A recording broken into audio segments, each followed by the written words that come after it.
All right, here we go. Salute to Knicks Nation. Happy Friday. This is another edition of Knicks Fan TV. CP of the Knicks Fan TV here. If you're a diehard Knicks fan who loves to talk about Knicks news, Knicks rumors, and post-game live analysis featuring live callers, smash that subscribe button below and the notification bell so you don't miss anything.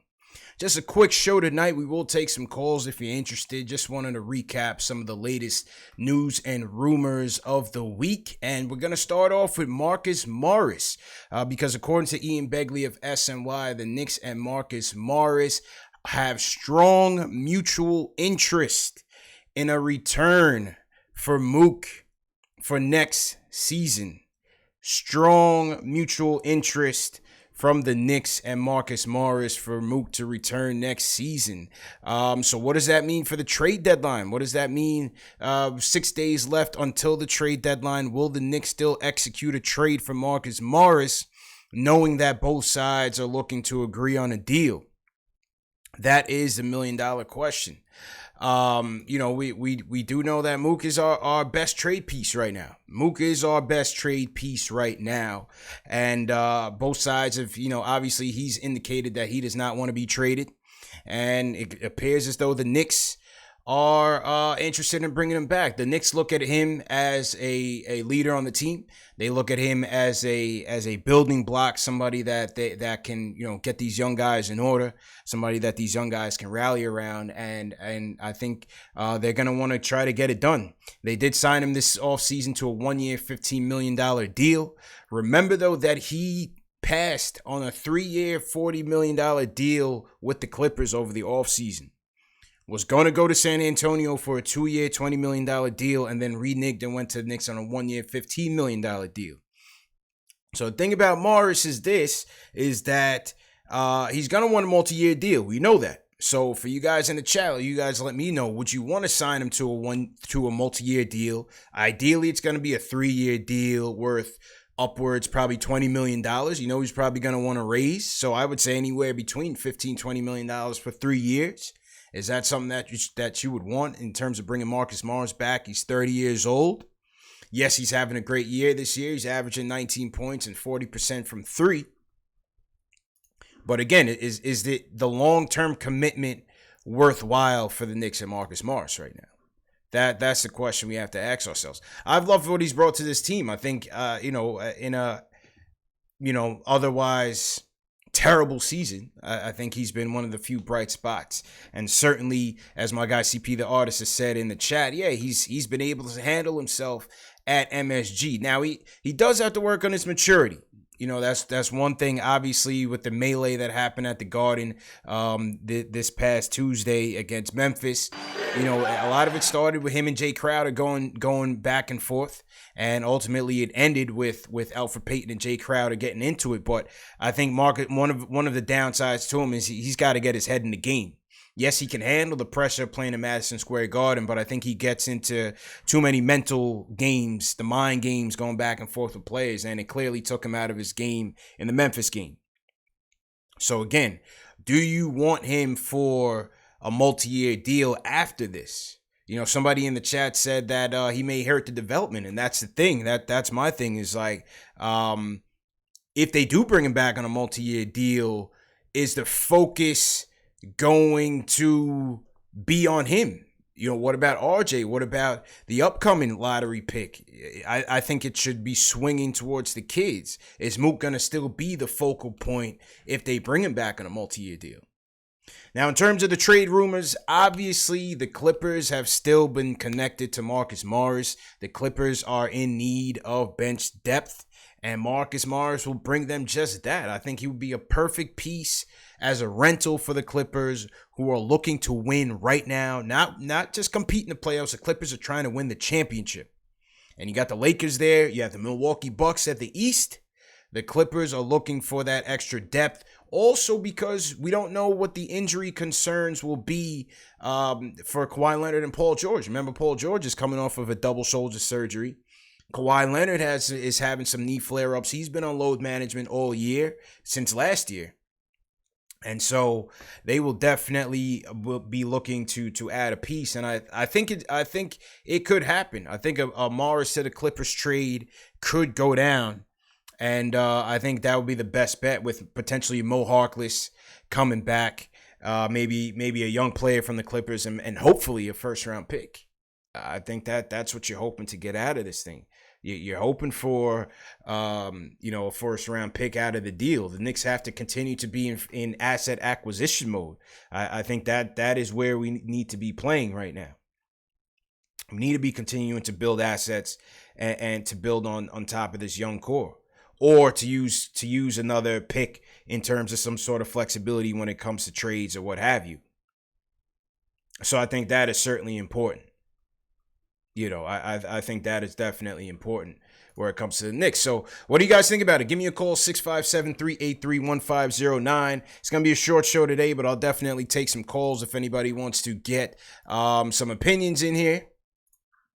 Happy Friday. Salute to everybody in the chat. G. Andrezzi, CUG is definitely against it. He says you don't do that. Salute to Twan Don. What's going on? Twan doesn't want to get rid of Mook. He says, why are we trying to get rid of Mook and Randall? They're already proven pieces. Stop the damn trading every year. Well, I think the difference is that this team is not built to win now. And I think it's not about trading everybody. I think it's about making smart trades where it's available. And when you have a player like this who's playing at a career high and has already admitted that he would like to return, I think it would behoove the Knicks to try to trade him, give him the opportunity to play for something worthwhile, and then come back in the summertime if it makes sense for both sides.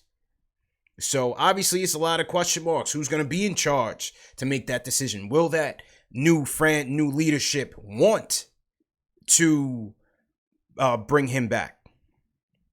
Will that new leadership team want to bring him back? That is the question. So we got to see how that all plays out. Now, any team that's going to be looking to trade for Mook, you may run the possibility of trading for a player with extra years on his contract. So that's another thing that whoever's going to be in charge is going to have to make that decision on. Is the money coming back for a player that's worthwhile having on your roster? Or is it just going to be a salary dump? So let's see. Adam Colley, appreciate it. What's going on? Triborough Gigolo says he wants to call in. You guys can call in, man. 657-383-1509. So I think it's going to be interesting. We're hearing from various NBA insiders that the trade deadline is quiet right now in terms of the rumors. So as I've said on this show plenty of times, I don't expect much to happen. I think this Morris potential trade, is likely if he wants to leave. Maybe he doesn't want to leave and uproot and go across the country. But again, I think it's a worthwhile thing to do, especially if you already know that he wants to come back here. Why wouldn't you trade him? You're not trading your youngsters. You're not trading half the team. I know. I understand a lot of people in the chat want roster stability. I get that. But you also have to understand this team is 13-35 for a reason. So a lot of these free agents that came in here, these guys are not going to be back next year. Or you hope they're not back next year. Because this is not a team that fits together. It's not a cohesive unit. Randall, I'm okay with. I'd like to keep Julius here. I would like to keep Julius here. And continue to build pieces with him, not around him. You don't want him to be the focal point. But I like what Julius has been bringing to this team past couple of games. So there's that. DSJ, we'll see what happens. Could DSJ be flipped for a Monk? Could DSJ be flipped for anything right now? I have no idea. But DSJ is certainly somebody that the Knicks are going to be looking to trade, and they've made no illusions about it. They're definitely trying to trade this kid. So let's see what happens. Who wants Wayne Ellington? Derek McFadden says. I think Ellington could likely just get bought out, honestly. See Peter Artisan here. Talk to me, bro. What do you want to do? Keep or trade? I love it. Keep him. I love it. I love it. Let me tell you something. I don't know if you watched the other night. Jerry West was talking about Kobe. I did. And he had. I did. I saw it. Yeah, he was basically saying that he had to trade Eddie Jones Yeah. because he knew that Kobe needed to start. Mm-hmm. Now, when I look at our roster and the young guys, I have faith in them and I want them to develop whatever. But going back to what Chuck D said about Madison Square Garden being the microwave, we're watching our youngsters getting cooked. Yes. Now, I won't be opposed to trading him, but my only thing is that I see that he's been the best by far vet that we've had. Yes. So I think that the real problem is trading the others that we had got and keeping him as maybe as an anchor and then adding what we actually need in the off season. You could probably still get if we're creative, some G League players, whatever, to come up. We still got Iggy developing. You know what I mean? So if he develops into something a little bit more, then we see what we could do. But I don't think it's a bad thing keeping him. Okay, yeah, I agree. I agree. I mean, listen, I would try to trade him first. I agree with you on that, but bringing him back, I wouldn't mind it. I wouldn't mind bringing him back. I definitely agree with you on that. Yeah, just as one piece, just as a little piece to help us out for next year, and that's all I got to say. Okay. Now the question is, what do you do with Julius? Do you continue to keep these guys in the starting lineup together, or does something have to give? I think something got to give. I'm not a fan of Julius, or his drunk uncle Sergio anymore. I mean, like Sergio's my guy, man. He's from Jersey, but he can't be repping Julius anymore, man. I don't think the Julius experiment is working. For the first time, I'm going to be on Ari's side. You know what I'm saying? But I don't see. I wouldn't mind someone trading Julius, for a couple of picks. Yeah, but he's younger. Yeah, but see, the difference is the contract. And appreciate the call, bro. See, the difference is between Julius and Morris is a contract. You got Julius for 2 years with a third-year option. And Morris is basically a free agent. So any team that's going to be trading for him has to want to bring on those years on the contract. It's a tough situation, man. It's a very tough call. What do you guys in the chat think? Would you guys be more willing to trade Julius? Would you be more willing to trade Julius? I get what you guys are saying. Yes, he can be a ball hog at times. I do get that. But I don't know. I like how Julius has been playing as of late, to be honest with you.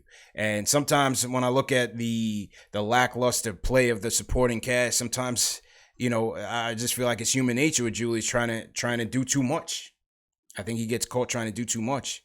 So I think with more talent with him, maybe he gets a little bit better. So let's see how that goes. Salute to everybody in the chat once again. Happy Friday to all you guys out there. I'm gonna be watching that Lakers Blazers game tonight. I want to see the Kobe tribute. The Kobe situation has been real tough. Melo's not playing tonight. Melo's still grieving. So tough situation, man. But I'm definitely gonna be locked in on that game. Chris from Brooklyn. Chris, what do you think about this? The Mook news. What's going on? What's up? It's Triborough. What's up? What's good, bro? Oh, what's good, bro? Chilling. Triborough Gigolo in the building. What up, man? Talk to me, bro. How you feeling?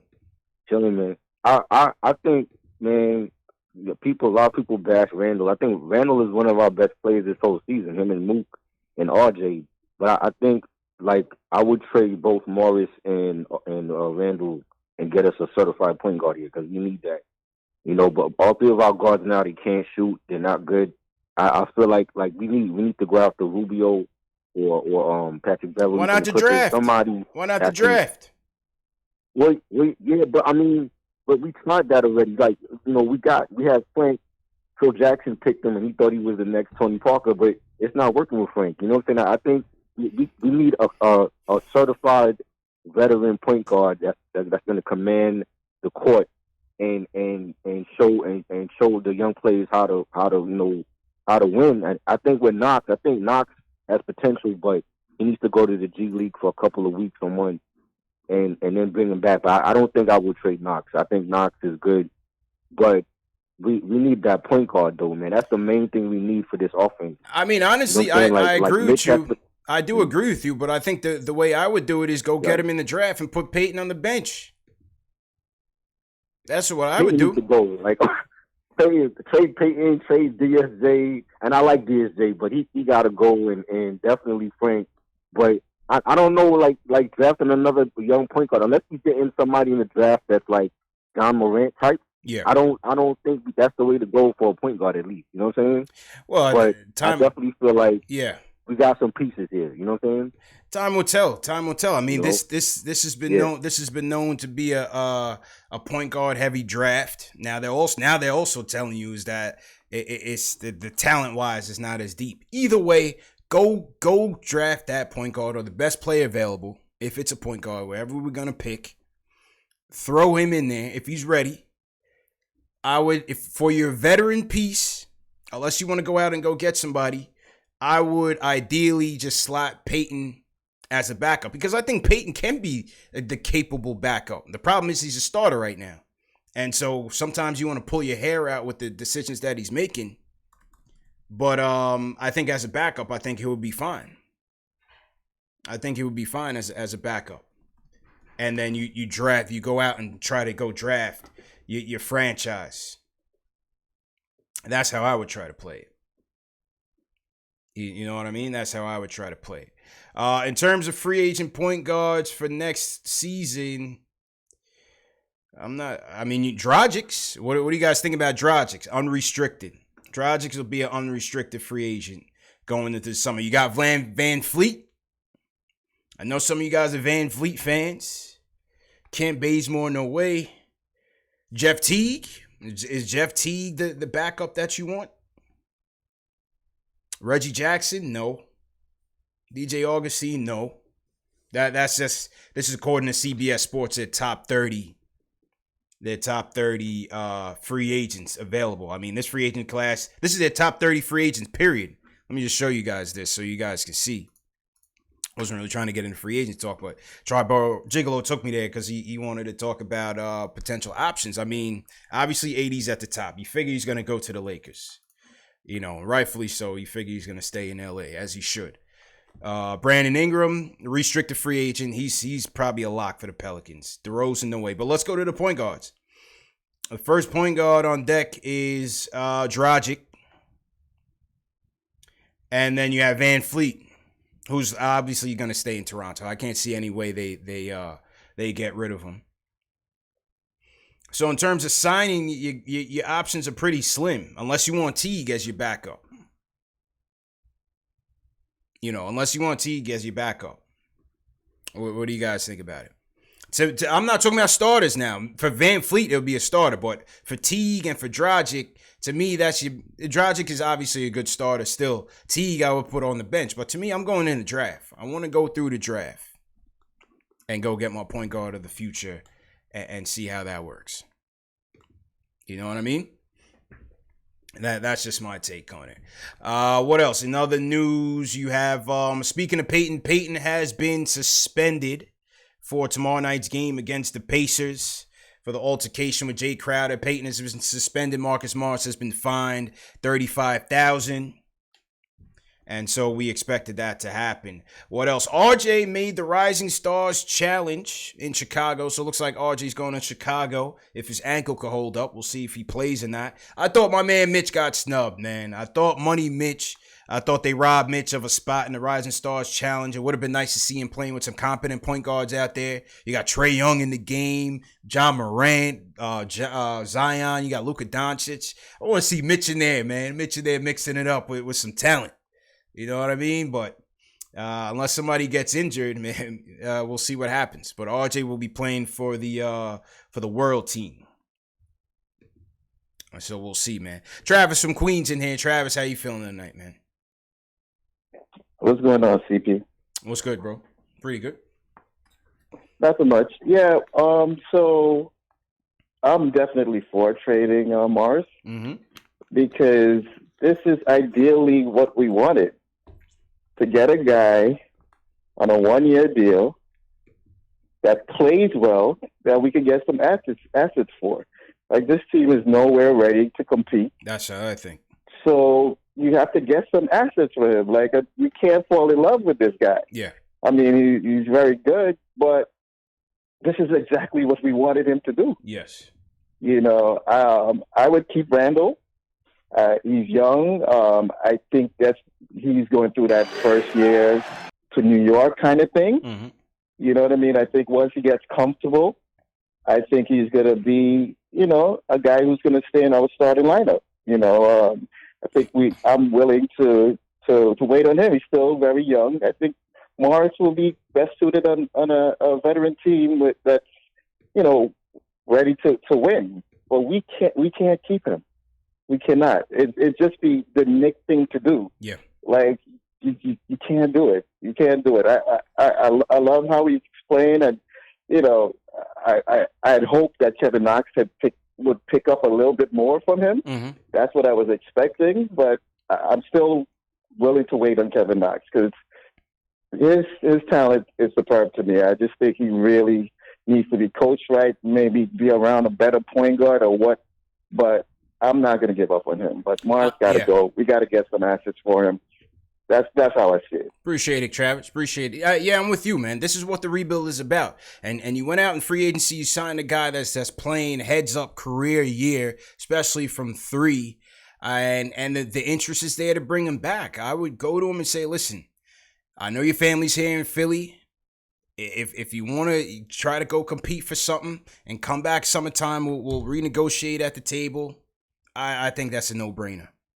I think that's a no-brainer move. So hopefully the two sides can come to an agreement, because the trade deadline is 6 days away. Thursday, February 6th is a trade deadline. I will be live and direct for that. We'll probably come on, a couple hours before the deadline and hit refresh like a maniac and see what's going on. So we'll see what happens, man. Not gonna count on much, but we'll see how that goes. Remember, these shows are available in audio podcast format. For some of you new guys, it's available in Spotify, iTunes. If you're iTunes, Apple Podcast listener, please leave us a review. It would definitely mean a lot to me if you did that.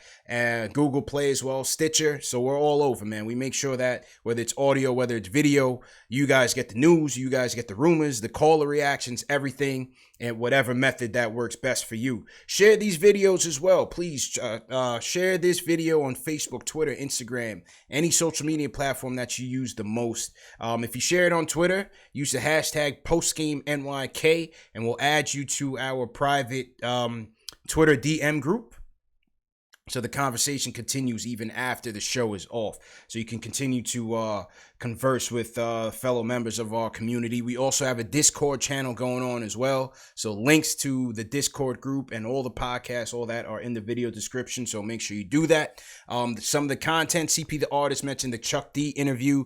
Had the legend Chuck D on the show Monday night, paying tribute to Kobe Bryant. So check it out in the lowercase I icon as well, and as well as some of our more recent content. If you're new in the chat, leave us a hashtag new, and welcome to the show. Travis said he's not giving up on Kev. Yeah, I said that the other day, man. I'm not giving up on Kev. I know you guys are not sold on him. The motor and the aggressiveness is definitely a huge question mark. I'm with you guys 100%. But you got to remember, Kev is now on his second coach. You have Frank, who's in on his third coach. We need to get some development in here going. We need to get a consistent structure in place. These guys have to go to the G League. I wish the team would embrace that option. And let's go. And we'll see. Some guys are going to shake loose and not be much. And I think some guys they can get some more out of them. So let's see. Let's see what happens. I'm not going to tell you Kev is going to be anything. I'm just saying I'd like to see if they can develop him and get him up. But, teaching the kid to be aggressive or teaching the kid to have a motor is tough. That's tough, man. God bless Kobe. That was one of the things I said, a couple months ago. I said they need to send Kev to go see Kobe. Go get that Mamba mentality in him, toughen him up a little bit. But that's tough, man. Salute to Omar Gabriel. He says, hey, CP, love in the chat. Salute to you, Omar. A couple super chats came in. Michael Parker, number one friend of the program. He says, salute to CP. Salute to the chat, salute to the mods. Trade Morris. So Michael Parker is definitely on team trade. Also want to shout out my guy SGod35. What's going on, SGod? He wants James Wiseman. He says he can be a two-way player, rim protector, and scorer. Could be an AD clone in the future, and then draft Marcus Howard in the second round. What do you guys think about that? I need to take a look at James Wiseman a little bit more. I really can't make a determination one way or the next. I can tell you that in the next coming weeks, we're going to have Spencer Perlman on the show. We're going to go deep dive into the draft because it's getting to that point now. We're getting to February. March Madness right around the corner. A lot of prospects are going to be on display. So Spencer he was on the show last year doing his draft breakdowns and worked for the Phoenix Suns in their draft war room. So Spencer's coming with a lot of credibility, does some great work. And we're going to have him on in a couple weeks as he breaks down some of his picks that he did some scouting reports on so far. So salute to Spencer. Now, we were 1 year ago today. What was the Kristaps Porzingis trade? I also put that video up there from the live stream because it was such a crazy day. But, the debate going on today, obviously, because there was not much to talk about, was who won the trade, Dallas or the Knicks? I mean, to me, I was debating with people on Twitter back and forth. I was saying, the way I judged this trade wasn't about what Dallas got. It was about the objectives of the trade for the Knicks. And to me, the objective was to clear that cap space to go get KD and another max player. And I think in that regard, the Knicks failed miserably, and I think they botched this trade. In terms of that objective. It's not about whether KP was good or not. I think they botched the trade. They went out and traded this kid with no guarantees that they were going to be able to use the cap space to get their free agents. They wanted to get those two max contracts. That's what they talked about. Dolan talked about it. Steve Mills talked about it. And they didn't even get a meeting with any of the top tier free agents. So on that, I think it was a complete flop. Now, KP's not having a great year. I will give you that. He hasn't been healthy. The knee's been sore. He's been resting the knee. I think he's averaging about 16 points and 9 rebounds on the year. 3-point numbers are a bit down.